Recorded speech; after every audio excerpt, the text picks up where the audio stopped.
Praise the Lord. आप सबको जय मसीह की। मैं परमेश्वर का धन्यवाद देता हूँ आज की सुबह के लिए जो परमेश्वर ने दिखाई है।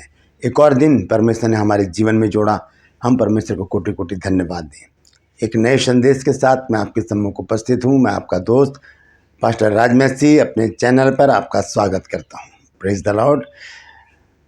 बहुत महत्वपूर्ण संदेश है आज, और आज का जो संदेश है वो है कि जब प्रभु यीशु मसीह न्याय करने के लिए आएंगे तब वो कोई भी बहाना नहीं सुनेंगे। कोई भी बहाना नहीं सुनेंगे कि प्रभु जी मैं तो ये कर रहा था, मैंने तो ये किया, मैंने तो वो किया। क्यों? क्योंकि एक एक पॉइंट, एक एक बात हमारी लिखी जा रही है, चाहे वो अच्छी हो चाहे वो बुरी हो। वो किताबें हैं स्वर्ग में जिस पर लिखा जा रहा है सब कुछ। हमारा एक एक पल वहाँ पर लिखा जा रहा है, और जब न्याय का समय होगा तब वो किताबें खोली जाएंगी। जैसे कि हमें गीत गाते हैं कि खुल जाएंगी किताबें जब भी हिसाब होगा।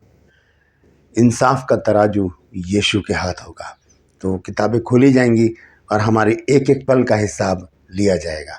तो कोई भी बहाना ना तो इस समय चलेगा ना तो उस समय। अभी तो हम पास्टर लोगों से बहाने कर देते हैं, लेकिन प्रभु यीशु मसीह के सामने कोई भी बहाना नहीं चलेगा। उस समय हाँ की हाँ और ना की ना, सारी बातें ऐसी होंगी। तो बने रहिएगा मेरे साथ। इसी विषय पर आज बात करेंगे। एक छोटी सी प्रार्थना करके आज के वचन को मैं शुरू करूंगा। प्रभु जी धन्यवाद देते हैं आज की सुबह के लिए जो तूने हमें दिखाई है। परमपिता परमेश्वर, मैं अपने आप को तेरे सामर्थ्य हाथ में सौंपता हूँ। मेरे होठों को, मेरे दिल दिमाग को छूकर ब्लेस कर। मेरी आत्मा, मेरा शरीर तेरे ही कब्जे में हो, ताकि बोलने वाला मनुष्य नहीं मेरी की तेरा आत्मा हो। जितने भी लोग इस वचन को देख रहे हैं, सुन रहे हैं, उन सब पर मैं तेरी आशीष बोलता हूँ। हर एक को आशीषित कर, हर एक की रोग बीमारी को, चिंता को, परेशानी को अपने सामर्थ्य नाम के द्वारा दूर कर।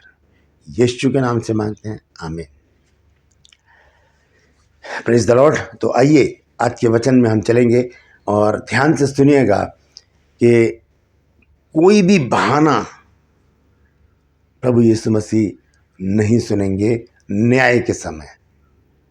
आइए, एक दृष्टांत है जो यीशु मसीह ने कहा है लूका की पत्री में, और उसके 14 अध्याय में 14 अध्याय में उसको हम पढ़ेंगे। फिर उसके बाद मैं आपको विस्तार से बताऊंगा। मैं पढ़ूंगा यहाँ पर 15 आयत से। उसके साथ भोजन करने वालों में से एक ने ये बातें सुनकर उससे कहा, धन्य वह जो परमेश्वर के राज्य में रोटी खाएगा। उसने उससे कहा, किसी मनुष्य ने बड़ी जेवनार की और बहुतों को बुलाया। जेवनार मतलब दावत, एक पार्टी की और बहुतों को बुलाया। जब भोजन तैयार हो गया तो उसने अपने दास के हाथ नेवताहारियों को कहला भेजा, यानी कि जिनको बुलाया गया था उनको कहला भेजा कि आओ, अब भोजन तैयार है। पर वे सब के सब क्षमा मांगने लगे। पहले ने उससे कहा, मैंने खेत मोल लिया है और अवश्य है कि उसे देखूं। मैं तुझसे विनती करता हूं कि मुझे माफ़ कर दे, मुझे क्षमा कर दे। दूसरे ने कहा, मैंने 5 जोड़ी बैल मोल लिया है और उन्हें परखने जाता हूं। मैं तुझसे विनती करता हूं कि मुझे क्षमा कर। एक और ने कहा कि मैंने ब्याह किया है, मैंने शादी की है, इसलिए मैं नहीं आ सकता। उस दास ने आकर अपने स्वामी को ये बातें कह सुनाई।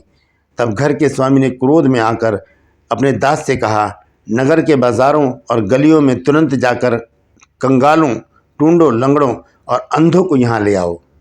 दास ने फिर उससे कहा, हे स्वामी, जैसे तूने कहा था वैसे ही किया गया है, फिर भी जगह है। स्वामी ने दास से कहा, सड़कों पर और बाड़ों की ओर जाकर लोगों को बरबस ले ही आ, ताकि मेरा घर भर जाए।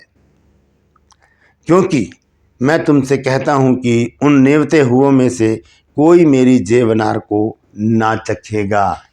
इसका बहुत बड़ा अर्थ है कि जो बुलाए हुए हैं, जो जिनको बुलाया है प्रभु ने, अगर वो बहाने करेंगे तो लिखा है कि वो उनमें से कोई भी मेरी जेवनार को ना चखेगा, यानी कि कोई भी स्वर्गीय राज्य का स्वाद नहीं चखेगा।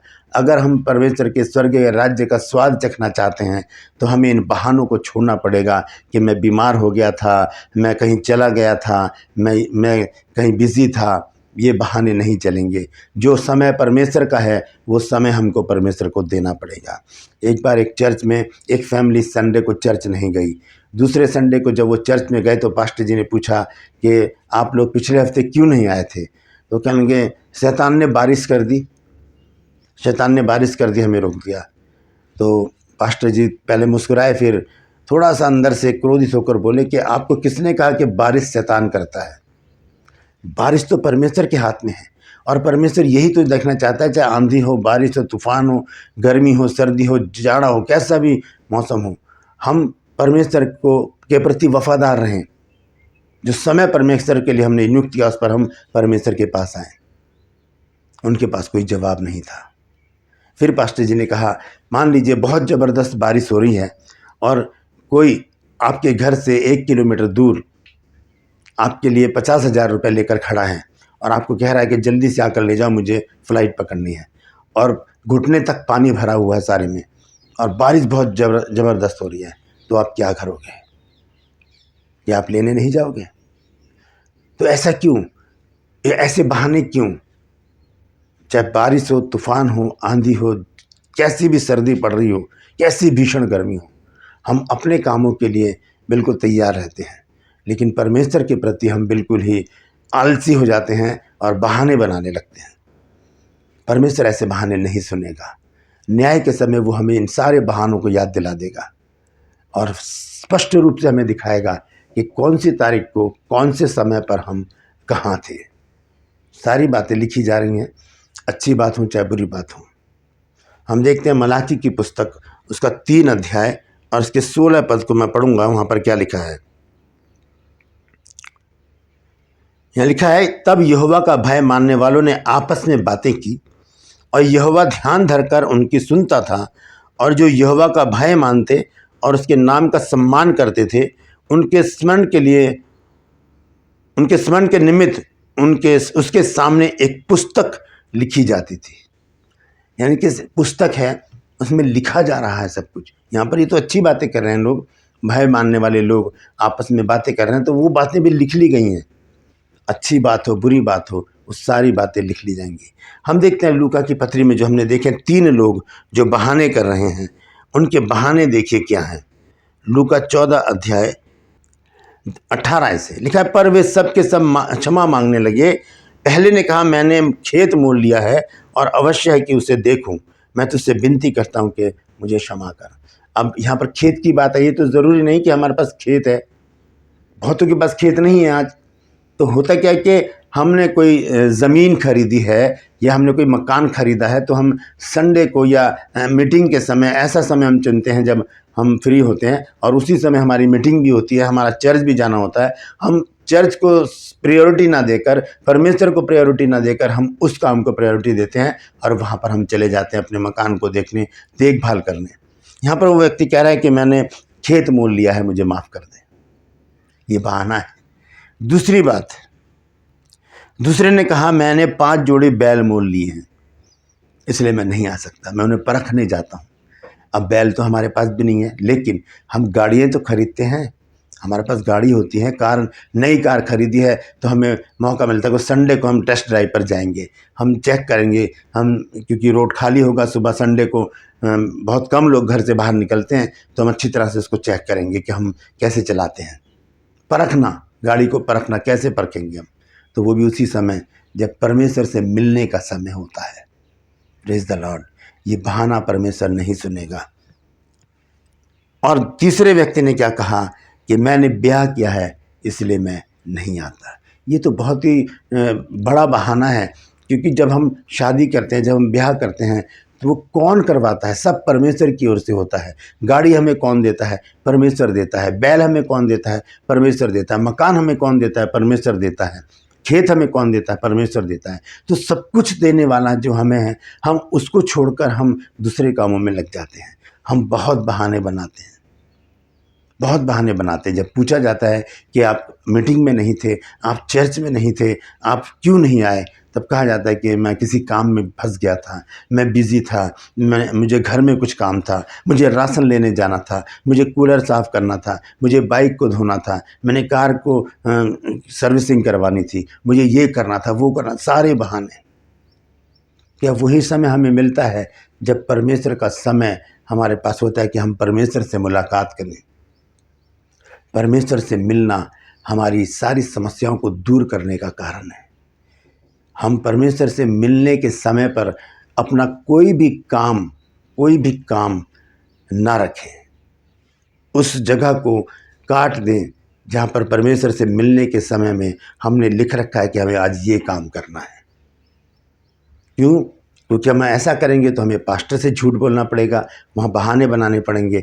हम पास्टर से झूठ बोल सकते हैं, पास्टर से बहाने बना सकते हैं, लेकिन हम प्रभु यीशु मसीह के सामने बहाने नहीं बना सकते। देखेंगे मत्ती की पत्री 25 अध्याय और 31 पद से मैं पढ़ूंगा।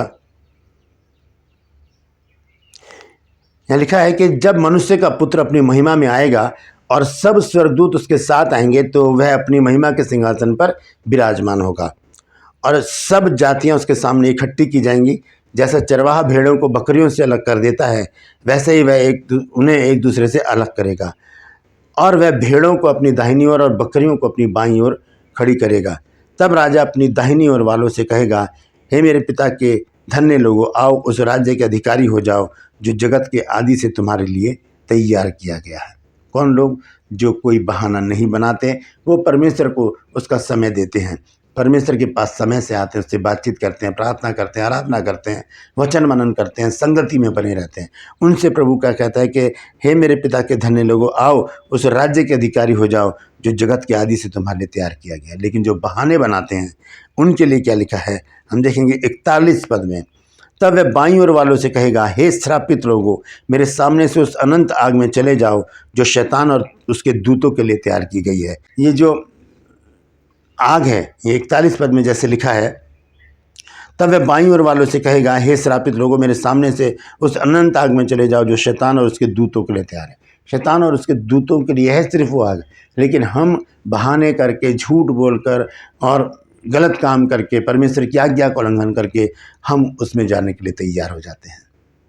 तो परमेश्वर के सामने कोई बहाना ना बनाए, परमेश्वर के दास लोगों के सामने कोई बहाना ना बनाए, क्योंकि परमेश्वर सब कुछ जानता है, परमेश्वर सच जानता है क्या है, इसलिए उसके सामने कोई भी बहाना नहीं चलेगा। हम सटीक बात कहें, हाँ की हाँ और ना की ना। सबसे बड़ी बात क्या है कि परमेश्वर का समय हम परमेश्वर को दें। एक बार फरीसियों ने यीशु मसीह को परखने के लिए उससे पूछा, क्या कैसर को कर देना उचित है? यीशु मसीह ने कहा, वो सिक्का मेरे पास लाओ। जब वो सिक्का यीशु मसीह के पास लाया गया, तब यीशु मसीह ने कहा, इस पर किसका चित्र बना है? उन्होंने कहा, कैसर का। तो यीशु मसीह ने कहा, जो कैसर का है वो कैसर को, और जो परमेश्वर का है वो परमेश्वर को दो। कैसर मतलब संसार और परमेश्वर मतलब आत्मिक जीवन। तो परमेश्वर का समय परमेश्वर को दें और कैसर का समय कैसर को दें। उसके लिए मना नहीं कर रहा प्रभु, अपने काम करें, ज़रूर करें, लेकिन परमेश्वर को जो समय नियुक्त है उस पर हम परमेश्वर के पास ज़रूर आएँ, ताकि वो हमें आशीषित करें, हमें सारी रोग बीमारी चिंता परेशानी से मुक्ति दे और हमसे प्रसन्न होकर हमारी सारी अच्छी इच्छाओं को पूरा करें। Praise the Lord. तो कोई भी बहाना परमेश्वर के सामने नहीं चलेगा। ना हम ऐसे बहाने बनाएं, ना हम झूठ बोलें, बल्कि हम सच्चाई पर चल के प्रभु के सम्मुख बने रहें और उस पर आस लगाए रहें, उससे प्रेम करें, उससे लिपटे रहें। आइए अंत में एक वचन पढ़ के मैं समाप्त करूंगा। व्यवस्था विवरण 30 अध्याय उसकी 20 आयत। इसलिए अब परमेश्वर यहोवा से प्रेम करो, लिखा है, इसलिए अपने परमेश्वर यहोवा से प्रेम करो और उसकी बात मानो और उससे लिपटे रहो, क्योंकि तेरा जीवन और दीर्घ जीवन यही है।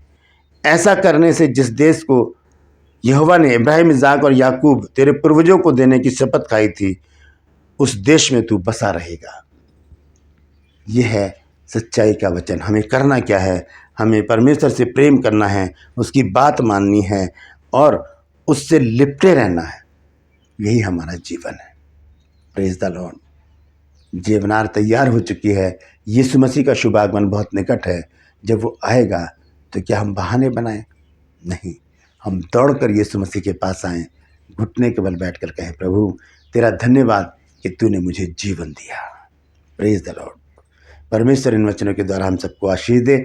यदि आज आपने कुछ नया सीखा है तो ज़रूर कमेंट सेक्शन में आकर बताइए और ये ज़रूर लिखिए कमेंट सेक्शन में, प्रभु मैं आज के बाद कोई भी बहाना नहीं बनाऊंगा, मैं आज के बाद कोई भी बहाना नहीं बनाऊंगी।